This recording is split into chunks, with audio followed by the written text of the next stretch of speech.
The Catcher in the Rye by J.D. Salinger.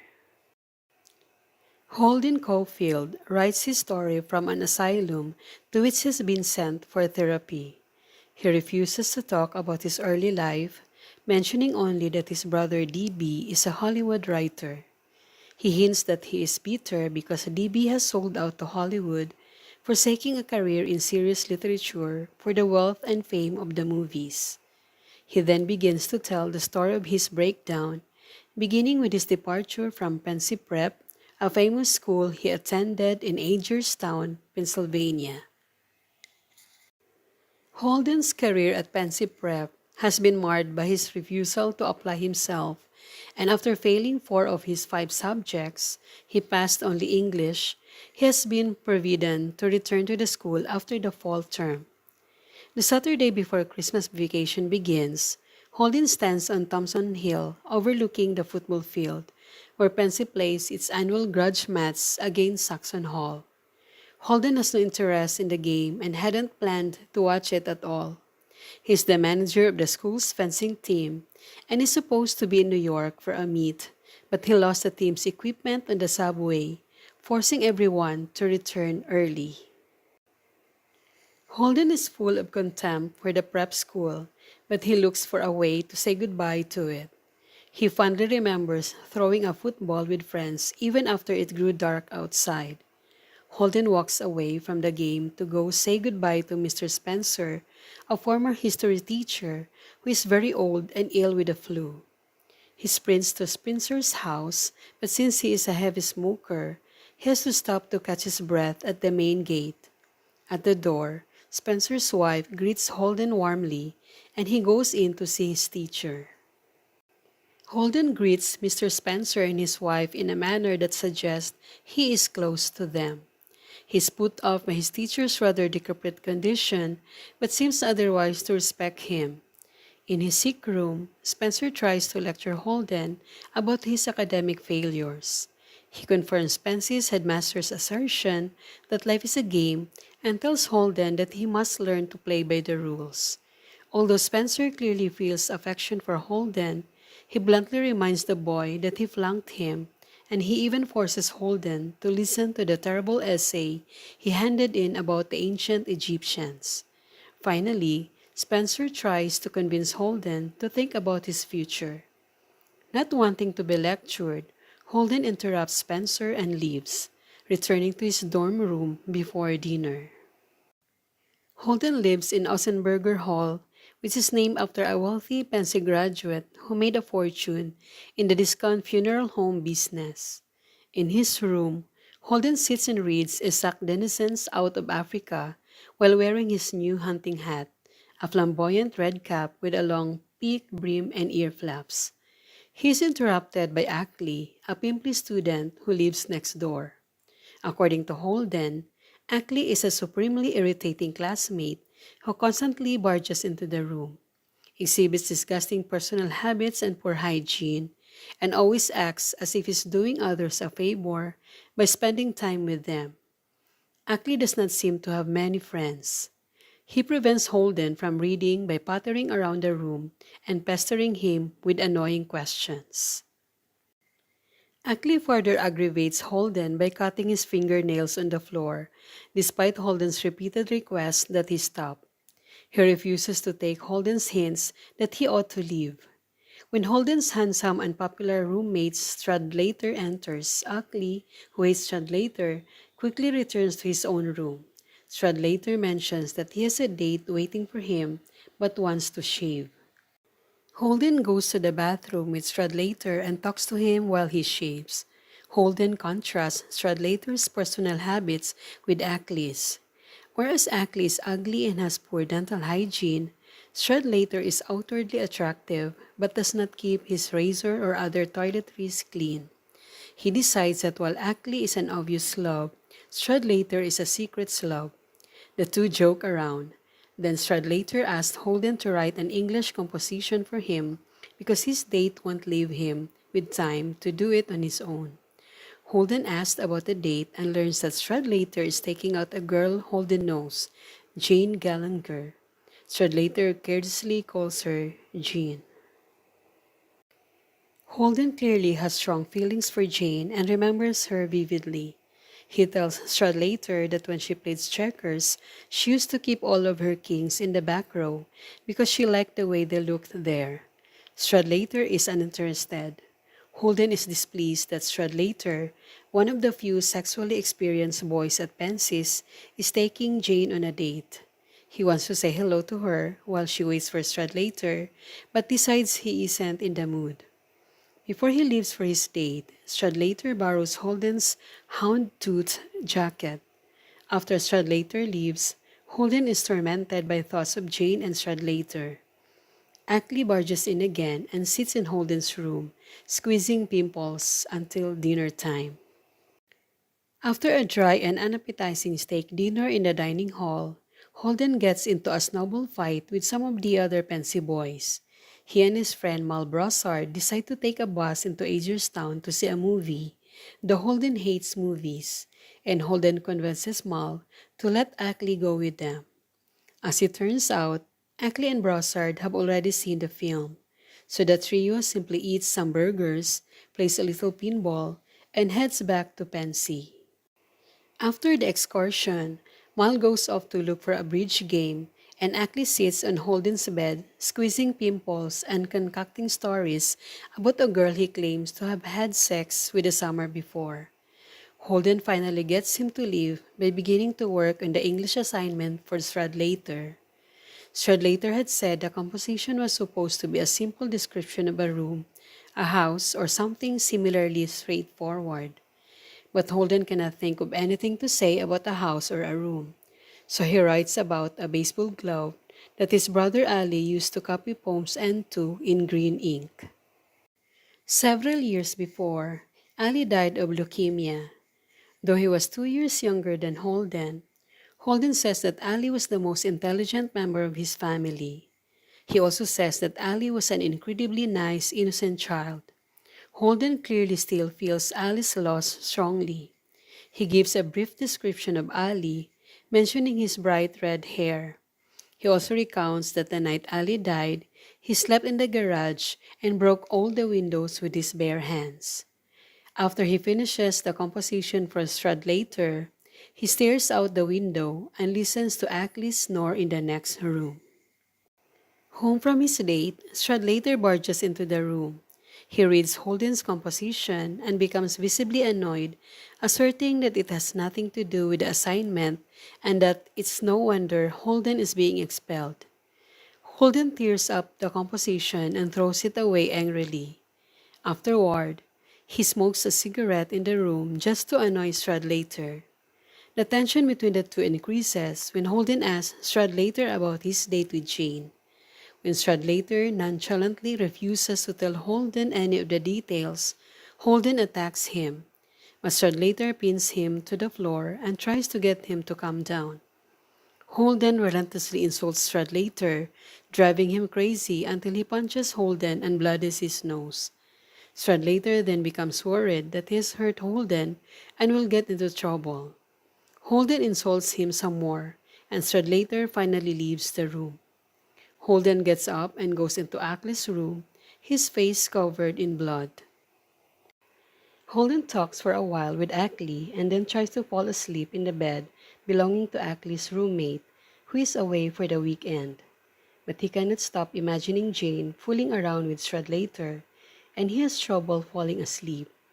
He wakes Ackley and talks with him some more, asking whether he could run off and join a monastery without being Catholic. Ackley is annoyed by the conversation, and Holden is annoyed by Ackley's funniness, so he leaves. Outside, in the dorm's hallway, he decides that he will leave for New York that night instead of waiting until Wednesday. After passing a few days there in secret, he will wait until his parents have digested the news of his expulsion before he returns to their apartment. He packs his bags, dons his hunting hat, and begins to cry. As he heads into the hallway, he yells, "Sleep tight, you morons," to the boys on his floor before stepping outside to leave Pensy forever. Holden walks the entire way to the train station and catches a late train to New York. At Trenton, An attractive older woman gets on and sits next to him. She turns out to be the mother of his classmate, Ernest Morrow. He dislikes Ernest immensely, but tells extravagant lies about him to his mother, claiming that he is the most popular boy on campus and would have been elected class president if he'd let the other boys nominate him. Holden tells her his own name is Rudolph Smith, which is actually the school janitor's name. When she asked why he is leaving Pensy early, Holden claims to be returning to New York for a brain tumor operation. At Penn Station, Holden wants to call someone but cannot think of anyone to call. His brother D.B. is in Hollywood. His sister Phoebe is young and probably asleep. He doesn't feel like calling Jane Gallagher, and another girl, Sally Hayes, has a mother who hates him. So Holden takes a cab to the Edmond Hotel. He tries to make conversation with the driver, asking him where the docks in the Central Park Lagoon go in the winter, but the driver is uninterested. In his room at the Edmond, he looks out across the hotel courtyard into the lighted windows on the other side and discovers a variety of bizarre acts taking place. One man dresses in woman's clothing, and in another room, a man and a woman take turns spitting mouthfuls of their drinks into each other's faces. Holden begins to feel aroused, so he calls Faith Cavendish, a promiscuous girl recommended to him by a boy he met at a party, and tries to make a date with her. She refuses, claiming she needs her beauty sleep. She offers to meet him the next day, but he doesn't want to wait that long, and he hangs up without arranging to meet her.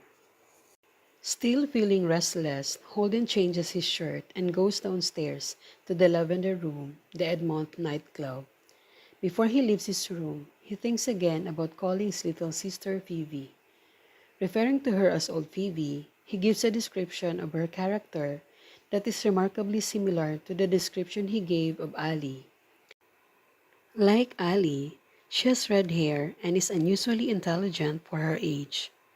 He recalls the time he and Phoebe went to see Hitchcock's The 39 Steps despite his professed loathing for the cinema. He has clearly seen many movies and has strong opinions about them. He notes Phoebe's humor and cleverness and mentions that she writes never-ending fictional stories that feature a character named Hazel Witherfield. According to Holden, Phoebe's one flaw is that she is perhaps too emotional. In the Lavender Room, Holden takes a table and tries to order a cocktail. He explains that due to his height and his gray hair, he's often able to order alcohol, but in this case, the waiter refuses.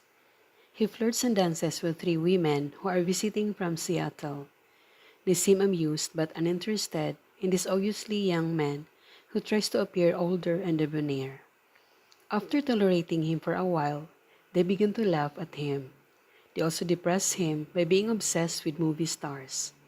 When Holden lies to one of them about having just seen Gary Cooper, she tells the other two that she caught a glimpse of Gary Cooper as well. Holden pays for their drinks, then leaves the Lavender Room. As he walks out to the lobby, Holden reminisces about Jane. Their family summer homes in Maine were next door to one another, and he met her after his mother confronted her mother about a Doberman Pinscher that frequently relieved itself on the Caulfield's lawn. Holden and Jane became close. Jane was the only person to whom Holden ever showed Alice's baseball glove. One day, Jane's alcoholic stepfather came out to the porch where Holden and Jane were playing checkers and asked Jane for cigarettes. Jane refused to answer him, and when he left, she began to cry. Holden held her, kissing her face and comforting her. Apart from that incident, their physical relationship was mild, but they used to hold hands constantly. When you held Jane's hand, Holden reminisces, all you knew was you were happy. You really were. Holden then feels suddenly upset, and he returns to his room. He notices that the lights in the Phoebe'S rooms are out. He's still wide awake, so he heads downstairs and grabs a taxi. Holden takes a cab to a Greenwich Village nightclub called Ernie's, a spot he used to frequent with DB. His cab driver is named Horwitz, and Holden takes a liking to him. But when Holden tries to ask him about the docks in the Central Park Lagoon, Horwitz unexpectedly becomes angry. At Ernie's, Holden listens to Ernie play the piano but is unimpressed. He takes a table, drinks scotch and soda, and listens to the conversations around him, which he finds depressing and funny. He encounters an obnoxious girl named Lillian Simmons, whom DB used to date, and is forced to leave the nightclub to get away from her. Feeling like a coward for leaving Ernie's, Holden walks the 41 blocks from the nightclub back to the hotel. Along the way, he thinks about his gloves which were stolen at Pansy. He imagines an elaborate confrontation with the unknown thief, but he acknowledges that he is a coward at heart, afraid of violence and confrontation. When he reaches the Edmont, he takes the elevator up to his room. The elevator operator offers to send him a prostitute for $5, and Holden, depressed and flustered, accepts. While waiting in his room, he again thinks about his cowardice because he feels that his lack of aggression has prevented him from ever sleeping with a woman. Women, Holden believes, want a man who asserts power and control. As he broods, the prostitute, Sunny, arrives. She's a cynical young girl with a high voice. Holden becomes flustered, especially so when she removes her dress. She sits on his lap and tries to seduce him, but he is extremely nervous and tells her he is unable to have sex because he is recovering from an operation on his clavichord. He finally pays her the $5 he owes and asks her to leave. She claims that the price is 10, but he refuses to pay her more, and she leaves in a huff. Holden sits in his hotel room and smokes for a while. He remembers an incident shortly before Ali's death when he excluded Ali from a BB gun game. He still feels guilty for having left Ali out. Eventually, he goes to bed. He feels like praying, but his distaste for organized religion prevents him from following through on his inclination. Suddenly, there is a knock at his door. In his pajamas, Holden opens the door to face the burly elevator operator Maurice, who has returned with Sunny to collect the extra $5 Sunny demanded. Holden tries to refuse, but Maurice pins him against a wall while Sunny takes the money from his pocket. Maurice snaps his finger into Holden's groin, and Holden starts to insult him in response. Maurice slugs Holden in the stomach and leaves him crumpled on the floor. Holden imagines himself as a movie character, taking his revenge on Maurice after having been plugged in the gut with a gangster's bullet. Finally, he manages to get into bed and go to sleep. The next morning, Holden calls Sally Hayes and makes a date with her for later that afternoon. He checks out of the hotel and leaves his bag in the locker at Grand Central Station. He worries about losing his money and mentions that his father frequently gets angry when Holden loses things. He also describes his mother a bit, noting that she hasn't felt too healthy since my brother Ali died. Holden worries that the news of his expulsion will particularly distress his fragile mother, for whom he seems to care a great deal. Holden goes to eat breakfast at a little sandwich bar where he meets two nuns who are moving to Manhattan to teach in a school. Holden thinks about the superficial money-driven world of the prep school he has just left. Then he talks to one of the nuns about Romeo and Juliet. Despite his earlier expression of distaste for organized religion, he forces them to take $10 as a charitable contribution. After they leave, although he realizes he needs money to pay for his date with Sally, he begins to regret having given only $10. He concludes that money always makes people depressed. After breakfast, Holden goes for a walk. He thinks about the selflessness of the nuns and can't imagine anyone he knows being so generous and giving. He heads down Broadway to buy a record called Little Shirley Beans for Phoebe. He likes the record because although it is for children, it is sung by a black blues singer who makes it sound raunchy, not cute. He thinks about Phoebe, whom he considers to be a wonderful girl because although she's only 10, she always understands what Holden means when he talks to her. He sees an oblivious little boy walking in the street singing, "If a body catch a body coming through the RYE." The innocence of the scene cheers him up, and he decides to call Jane, although he hangs up when her mother answers the phone. In preparation for his date with Sally, he buys theater tickets to a show called I Know My Love, which stars the Lonts. Holden wants to see Phoebe, and he goes to look for her in the park because he remembers that she often roller skates there on Sundays. He meets a girl who knows Phoebe. At first, she tells him that his sister is on a school trip to the Museum of Natural History, but then she remembers that the trip was the previous day. Nevertheless, Holden walks to the museum, remembering his own class trips. He focuses on the way life is frozen in the museum's exhibits. Models of Eskimos and Indians stand as though petrified, and birds hang from the ceiling, seemingly in mid-flight. He remarks that every time he went to the museum, he felt that he had changed, while the museum had stayed exactly the same. At 2 o'clock, Holden goes to meet Sally at the Biltmore Hotel. She is late but looks very attractive, so he immediately forgives her tardiness. They make out in the taxi on the way to the theater. At the play, the actors annoy Holden because, like Ernie the piano player, they're almost too good at what they do and seem full of themselves.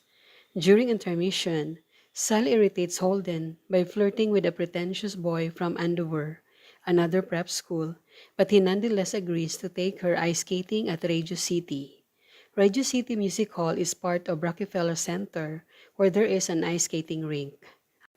While skating, Holden speculates that Sally only wanted to go ice skating so she could wear a short skirt and show off her cute ass, but he admits that he finds it attractive.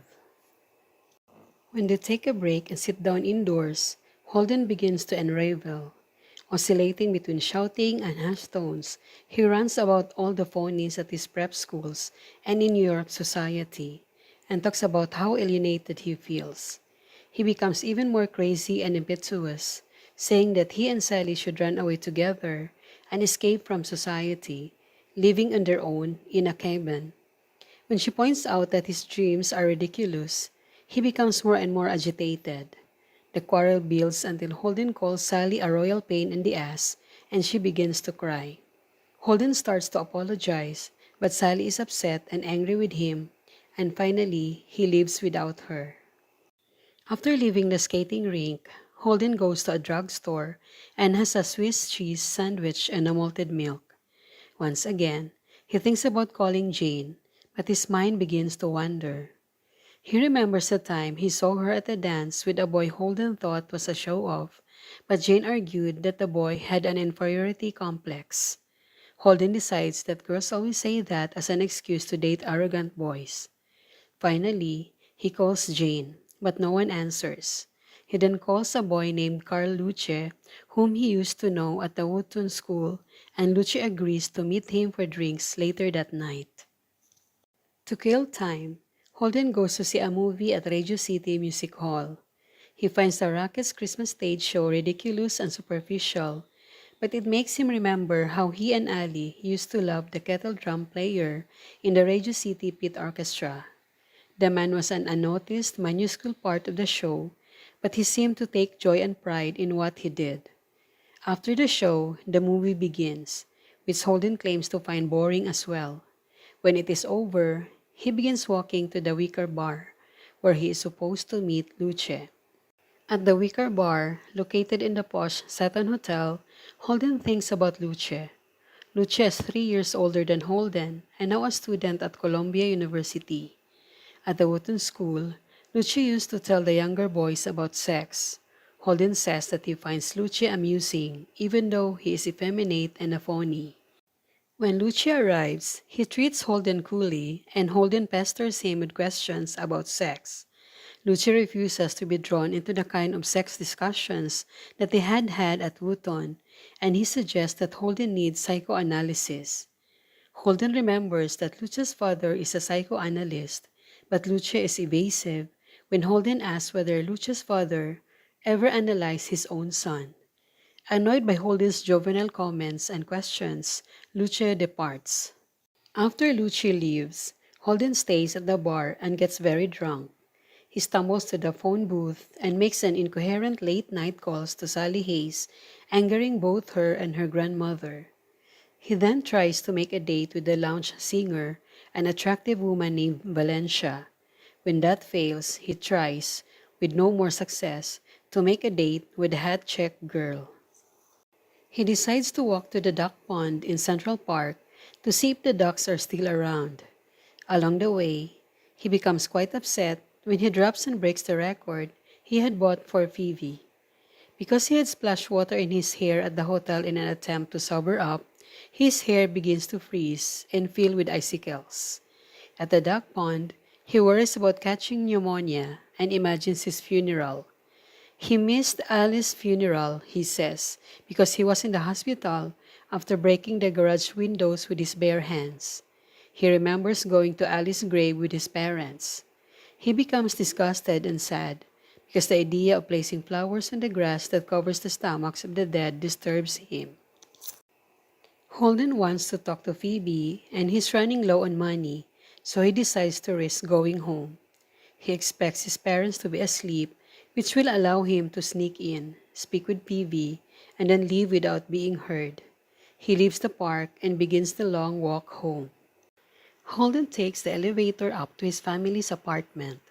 Luckily for him, the regular elevator operator is gone, and he is able to convince the new one, who doesn't recognize him, that he wants to visit the Dicksteins, who live across the hall from the Caulfields.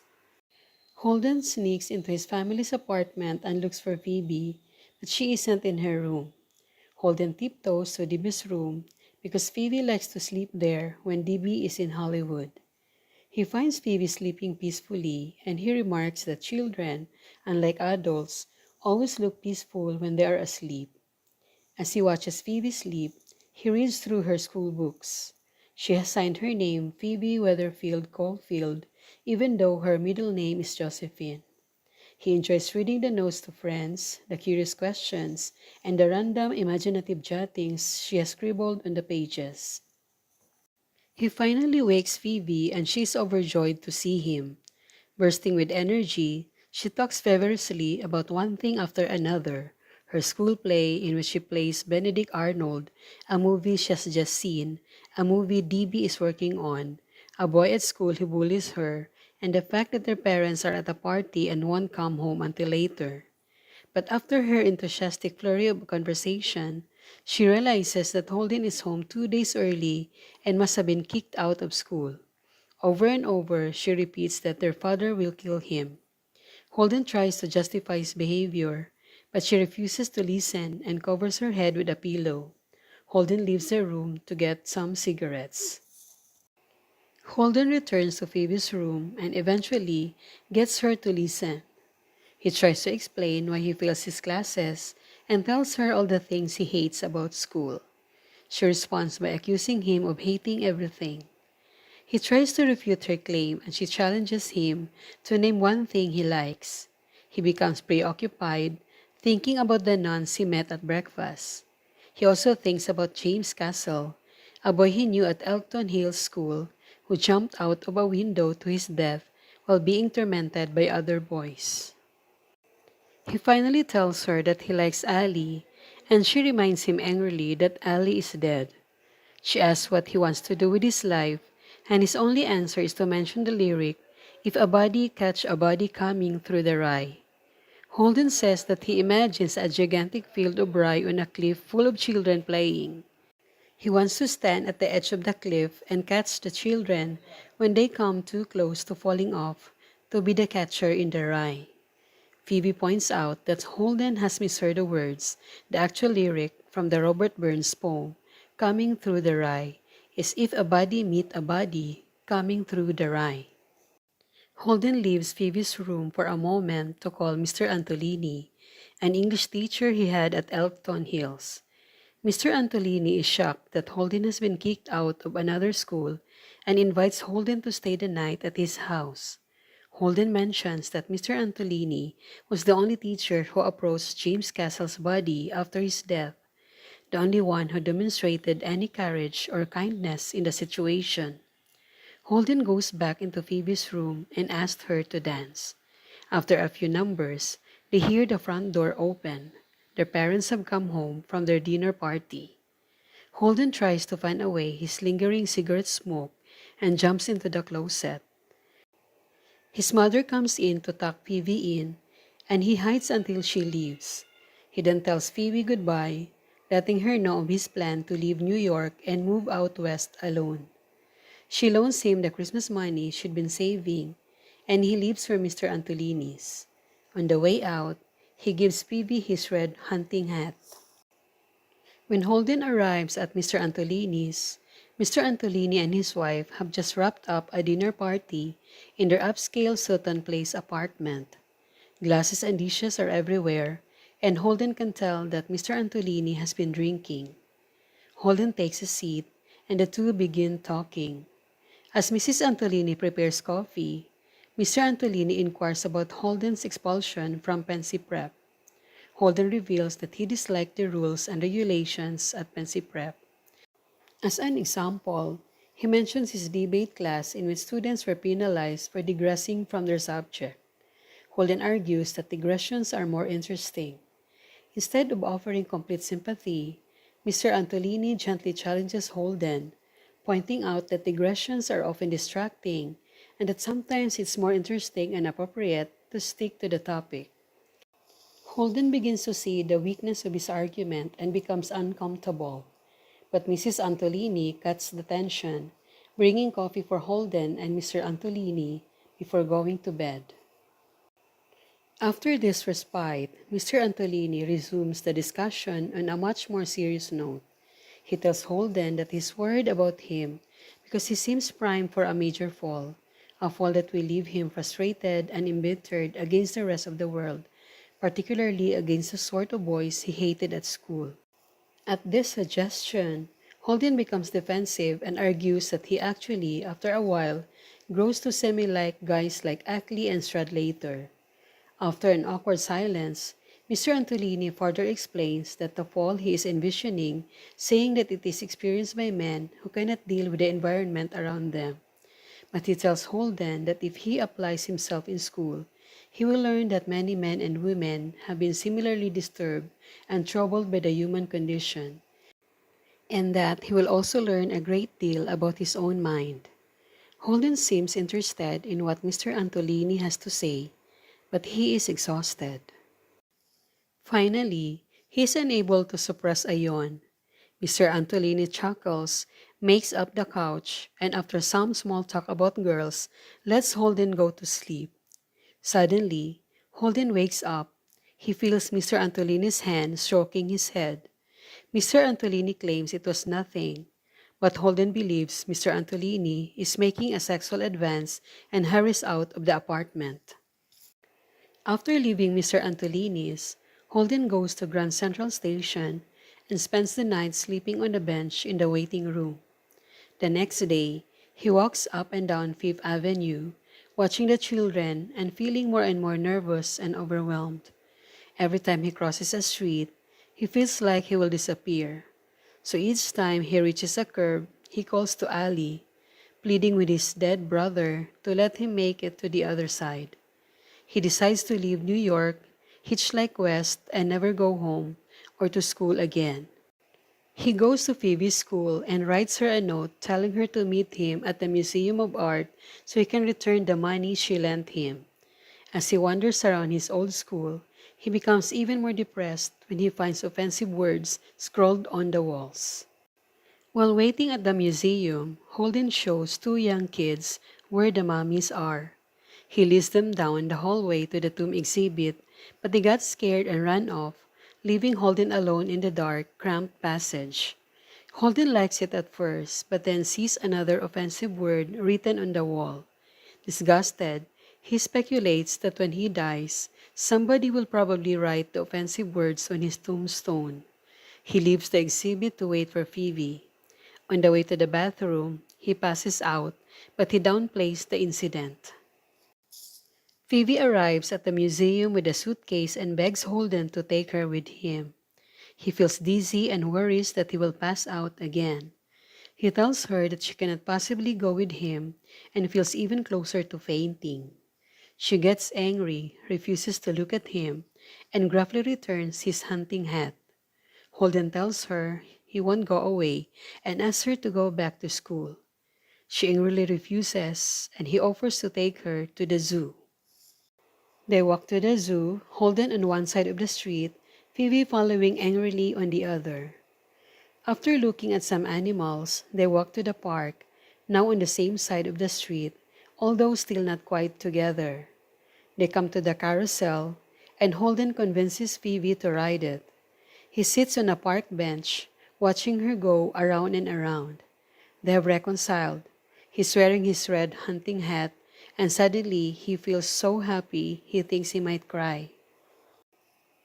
Holden concludes his story by refusing to discuss what happened after his day in the park with Phoebe, although he does say that he went home, got sick, and was sent to the rest home, from which he now tells his story.